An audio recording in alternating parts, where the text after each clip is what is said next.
이번 시간에 저희가 배울 내용은 상황에 따라서 또는 대상에 맞게 어떻게 표현하느냐에 대한 단원을 살펴보도록 하겠습니다. 첫 번째 시간으로 이번 시간은 대화에 대해서 우리가 살펴볼 텐데요. 여러분들은 친구들과 항상 대화를 하죠. 부모님과 대화하고 선생님과도 대화를 합니다. 그런데 대화를 할 때 우리가 기본적으로 지켜야 하는 것들이 몇 가지가 있어요.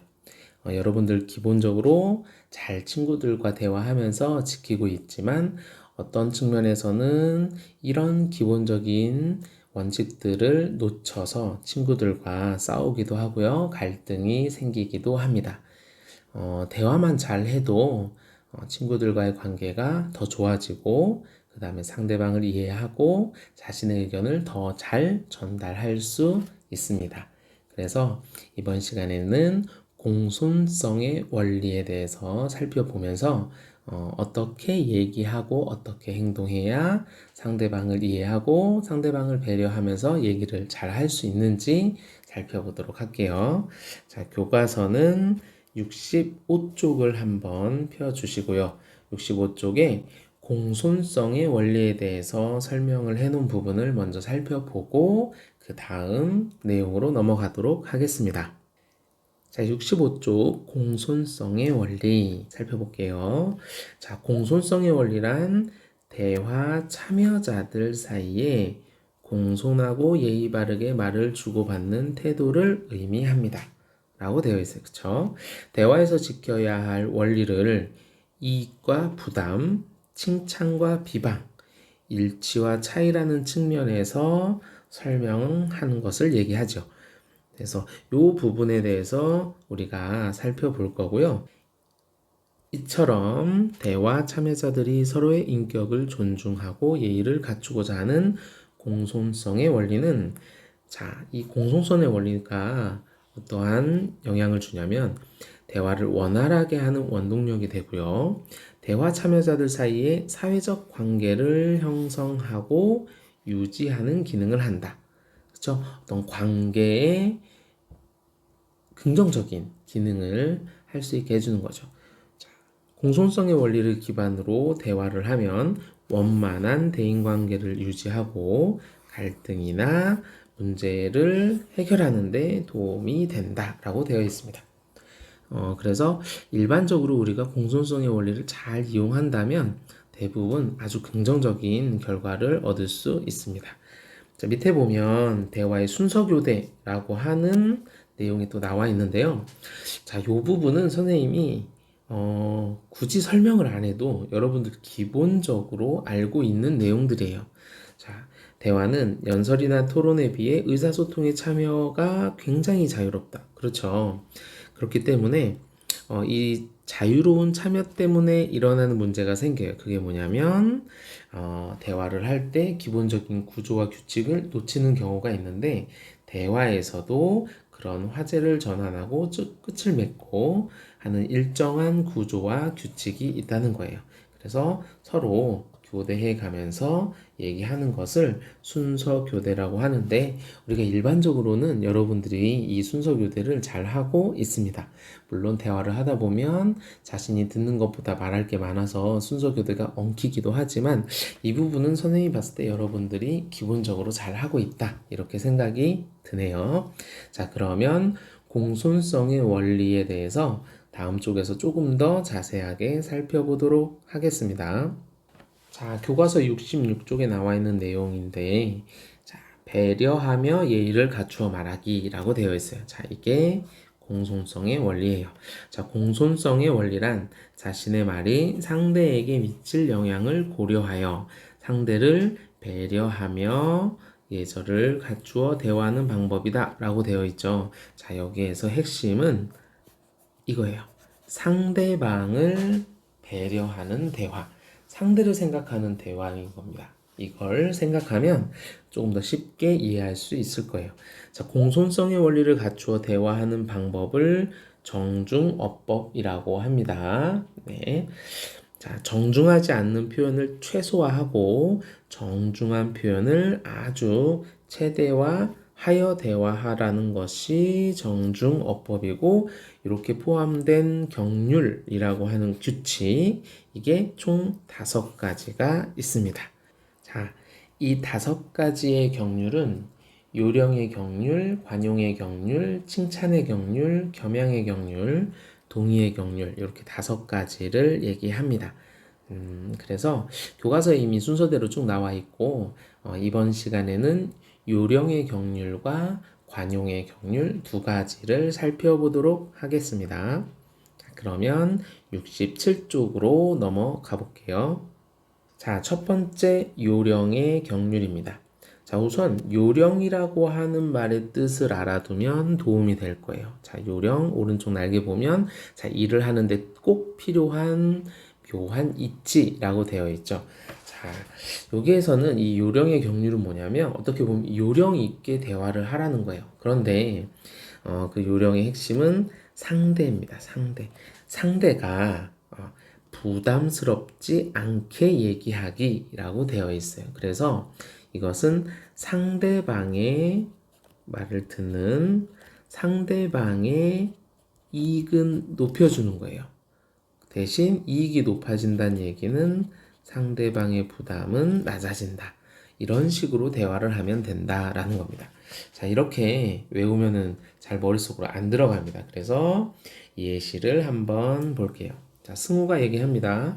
다음 주에 우리 모둠이 발표해야 하니까 금요일까지 자료 정리해서 나한테 보내줘. 라고 했습니다.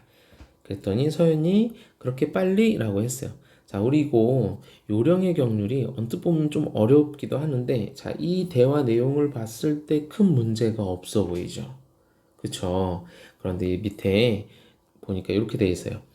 저렇게 급하게 해내라고 하다니 서연이가 엄청 부담을 느끼겠는걸? 이렇게 평가를 내리고 있네요. 자, 그러면 이게 아니라 이쪽에 나와 있는 석재와 지혜의 대화를 한번 살펴볼게요. 자, 내가 주말에 이모 댁에 가야 해서 그러는데 혹시 금요일까지 자료 정리해서 보내줄 수 있겠니? 마무리는 내가 할게. 지혜가 좀 급하긴 하지만 한번 해볼게 라고 되어 있어요. 자, 우리가 여기에서 초점을 둬야 되는 건 석재의 발언입니다. 자, 승우랑 석재가 똑같이 이야기를 했는데 어떤 식의 이야기를 했는지 석재의 말을 다시 한번 보면 차이점이 확 느껴져요. 자, 우선 내가 주말에 이모 댁에 가야 해서 그러는데 자, 자신의 상황을 먼저 설명을 하고 있어요. 그쵸? 자신의 사정을 먼저 얘기하고 있고 혹시 금요일까지 자료를 정리해서 보내줄 수 있겠니? 자, 승우가 얘기한 부분이랑 가장 큰 차이는 그렇죠. 있겠니? 라고 해서 어떻게 하죠? 질문. 자, 여기서 질문을 한다라는 건 누구한테? 지혜한테 선택권을 준다는 거예요. 자, 요령의 경률의 핵심은 선택권이에요. 어떻게 보면. 선택권을 준다라는 건 그렇죠. 지혜에게 상대방에게 이익을 크게 주고 부담을 낮춰주는 거예요. 이해되시죠? 자, 그리고 마무리는 내가 할게. 이렇게 얘기를 했습니다. 자, 밑에 해설을 한번 볼게요. 승우는 모든 발표를 위해 서연에게 자료 정리를 부탁하고 있습니다. 그쵸? 그런데 승우는 서연의 처지를 고려하지 않아요. 자, 급하게 하라는데 그렇게 해서 고려하지 않고 자신의 요구만 여기서 명령하듯 말하고 있습니다. 이거는 서연에게 부담을 줄 수 있기 때문에 좋은 말하기가 아닌 거죠. 그쵸? 네. 자, 상대에게 부탁을 해야 되는 상황에서 석재와 같이 자신의 사정을 이야기하거나 자, 이게 어떻게 보면 첫 번째 전략이 될 수 있고 두 번째 상대에게 선택권을 주는 이런 전략을 써서 상대에게 얘기를 하면 굉장히 좋다라는 겁니다. 자, 이렇게 되는 경률을 요령의 경률이라고 합니다. 그래서 직접적인 명령보다는 간접적이고 완곡한 표현이 좋다라는 거죠. 되셨죠? 이게 요령의 경률이에요. 자, 어렵지 않죠? 자, 이렇게 넘어가면 우리가 연습을 안 했기 때문에 조금 머릿속에 안 남을 수 있어요. 자, 그래서 다른 예를 또 살펴보도록 하겠습니다. 자, 요령의 경률은 상대가 부담스럽지 않게 말하는 거예요. 자, 그러면 요거 한번 볼게요. 거기서 가만히 있지 말고 이 짐 좀 옮겨라. 자, 언뜻 보면 큰 문제가 없는 것 같은데, 자, 가만히 보면, 그쵸. 상대방을 배려하고 있지 않아요. 이건 명령하는 거잖아요. 그래서 부담을 아주 증가시키는 겁니다. 자, 그러면 밑에 요 내용을 바꿔서 얘기한다면, 자, 미안하지만 손 좀 잠깐 빌려줄 수 있겠니? 라고 해서, 자, 손 좀 잠깐 빌려준다 라고 해서 굉장히 간접적으로 표현을 했고, 그 다음에 뭐뭐 할 수 있겠니? 라고 해서, 그렇죠. 선택권을 상대방한테 주었습니다. 그러면서 이것만 옮기면 되는데 힘에 좀 붙이는구나 하면서 자신의 현재 사정, 입장을 얘기하고 있어요. 훨씬 부드럽죠? 되셨습니까? 네. 자, 그러면 두 번째 예시를 한번 볼게요. 자, 두 번째 예시입니다. 네. 재석이가 이게 선생님 제가 고민이 있는데 별건 아니지만 우선 들어보세요. 아, 그래? 근데 제가요. 자, 이상하죠? 선생님 제가 고민 있는데 별건 아니지만 우선 들어보세요. 라고 얘기하면서 선생님에게 엄청난 부담을 줬습니다. 네. 선택권도 주지 않았어요. 자, 고쳐보겠습니다. 어떻게? 선생님 혹시 시간 좀 내어줄 수 있으세요? 자, 바뀐 건, 네, 그렇습니다. 선생님한테 선택권을 줬습니다. 아주 잠깐이면 되는데 라고 얘기를 했고요. 현재 상황을 그랬더니 그래 재수가 무슨 일인데 라고 선택권을 줬으니까 선생님은 선택권을 받은 거죠. 그렇죠. 그래서 이것도 당연히 상대방에 대한 부담이 줄어들게 이렇게 고쳐준 겁니다. 네. 하나만 더 보겠습니다. 자, 선생님이 자, 이런 공손성의 원리가 있습니다 라고 했더니 재석이가 잘 안 들려요. 목소리 좀 크게 하세요. 라고 되어 있어요. 자, 명령하는 것 같죠. 이거는 상대방에게 부담도 많이 줬어요. 여러분들이 이런 실수는 안 하겠지만 선택권은 주지 않았습니다. 자, 다시 고쳐본 내용을 볼게요. 선생님 죄송한데 다시 설명해 주실 수 있을까요? 그렇죠. 선택권을 선생님께 주었습니다. 자, 이건 제가 아니고 제게 이렇게 고치면 될 것 같아요. 제게 다시 설명해 주실 수 있을까요? 라고 했기 때문에 상대방에게 부담은 낮춰주는 표현이 되겠죠. 이게 요령의 경률이라고 보면 됩니다. 자, 이해되셨습니까? 네. 그러면 밑에 관용의 경률로 넘어가 볼게요.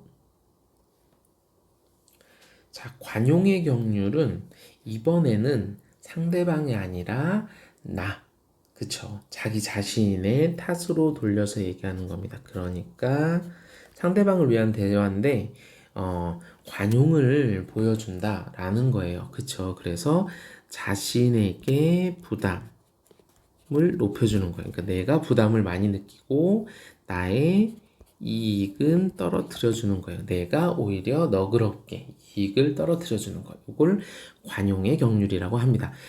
관용적이다 이런 건 단어를 생각해 보면 금방 이해될 거예요. 자, 봅시다. 자, 서연이 선생님 발표할 때 활용하라고 주신 자료가 너무 어려워서 이걸로는 못하겠어요. 쉬운 걸로 다시 주세요. 자, 여러분들이 이런 실수는 가끔 하는 것 같아요.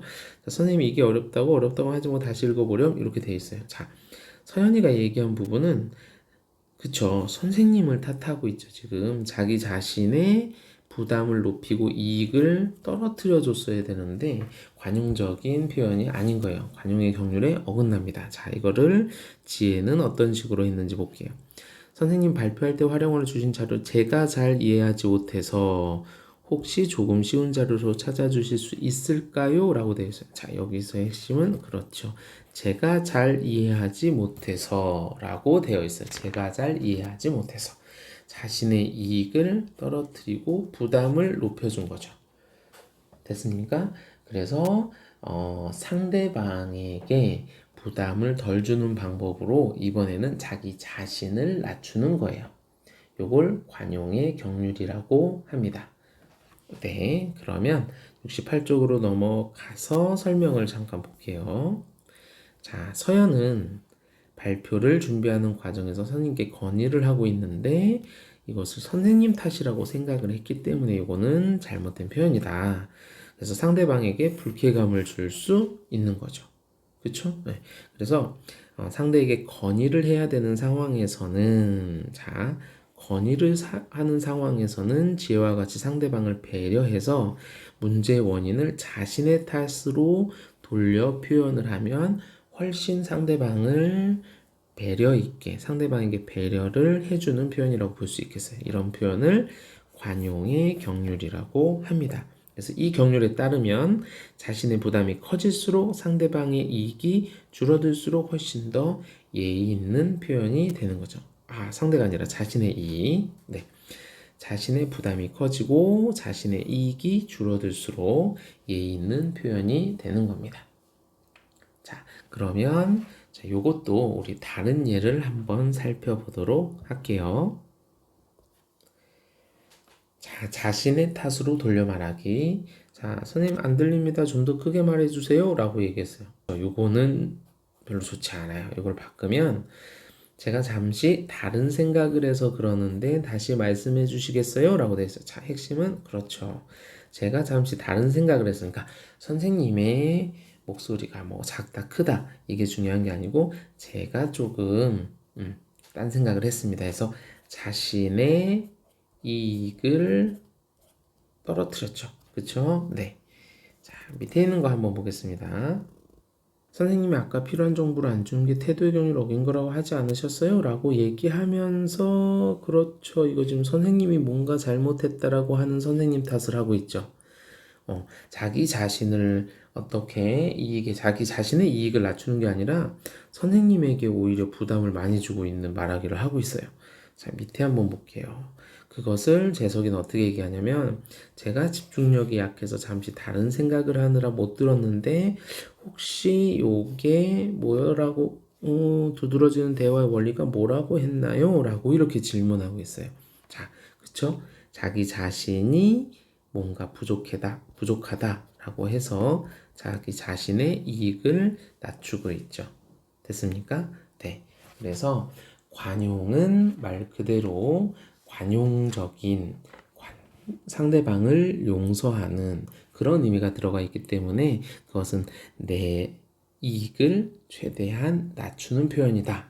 이렇게 정리해 볼 수 있겠습니다. 자, 우리가 이번 시간에는 공손성의 원리 중에서 요령의 경륜, 관용의 경륜 두 가지의 경륜에 대해서 살펴봤습니다. 다음 시간에는 칭찬의 경륜과 겸양의 경륜, 그리고 동의의 경륜까지 나머지 세 가지 경륜을 살펴보도록 하겠습니다. 자, 수고하셨습니다.